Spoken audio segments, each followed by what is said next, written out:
ಜೇನು ತೆಗೆಯುವುದಕ್ಕೆ ಹೋಗಿ ಹೆಜ್ಜೇನು ದಾಳಿಗೆ ವ್ಯಕ್ತಿಯೊಬ್ಬರು ಮರದಲ್ಲೇ ಸಾವನ್ನಪ್ಪಿರುವಂತಹ ಘಟನೆ ಚಿಕ್ಕಬಳ್ಳಾಪುರ ಜಿಲ್ಲೆಯಲ್ಲಿ ನಡೆದಿದೆ. ಹೆಜ್ಜೇನು ದಾಳಿಗೆ ಮರದಲ್ಲೇ 48 ವರ್ಷದ ಸನಾವುಲ್ಲಾ ಸಾವನ್ನಪ್ಪಿದ್ದು ಚಿಕ್ಕಬಳ್ಳಾಪುರ ಜಿಲ್ಲೆಯ ಮಂಚೇನಹಳ್ಳಿ ಬಳಿಯಲ್ಲಿ ಕಂಬತಹಳ್ಳಿ ಗ್ರಾಮದಲ್ಲಿ ಘಟನೆ ನಡೆದಿರುವಂತದ್ದು. ಸರಿಯಾಗಿ ಸಿದ್ಧತೆಯನ್ನ ಮಾಡಿಕೊಳ್ಳದೆ ರಾತ್ರಿ ವೇಳೆಯಲ್ಲಿ ಹೆಜ್ಜೇನು ತೆಗೆಯುವುದಕ್ಕೆ ಹೋಗಿದ್ರು.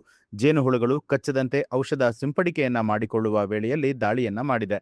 ಜೇನುಹುಳುಗಳ ದಾಳಿಗೆ ತಪ್ಪಿಸಿಕೊಳ್ಳೋದಕ್ಕೆ ಆಗದೆ ಮರದ ಮೇಲೆ ದಾರುಣ ಸಾವನ್ನಪ್ಪಿದ್ದಾರೆ. ಬೆಳಗ್ಗೆ ಗಂಡ ಮನೆಗೆ ಬಾರದನ್ನ ನೋಡಿ ಹುಡುಕಾಡಿ ಪತ್ನಿಯು ಪೊಲೀಸರಿಗೆ ಮಾಹಿತಿ ಕೊಟ್ಟಿದ್ದಾಳೆ. ಪೊಲೀಸರೊಂದಿಗೆ ಹುಡುಕಾಟ ನಡೆಸುವಂತಹ ವೇಳೆ ಹುಣಸೆ ಮರದಲ್ಲಿ ಶವ ಪತ್ತೆಯಾಗಿದೆ. ಹೆಜ್ಜೇನು ಇರೋದ್ರಿಂದ ಶವವನ್ನ ತೆಗೆಯುವುದಕ್ಕೆ ಅಗ್ನಿಶಾಮಕ ದಳದ ಸಹಾಯವನ್ನ ಪಡೆದು ಪೊಲೀಸರು ಶವವನ್ನ ಹೊರಗಡೆ ತೆಗೆದಿದ್ದಾರೆ. ಮಂಚೇನಹಳ್ಳಿ ಪೊಲೀಸ್ ಠಾಣೆ ವ್ಯಾಪ್ತಿಯಲ್ಲಿ ಘಟನೆ ನಡೆದಿದೆ.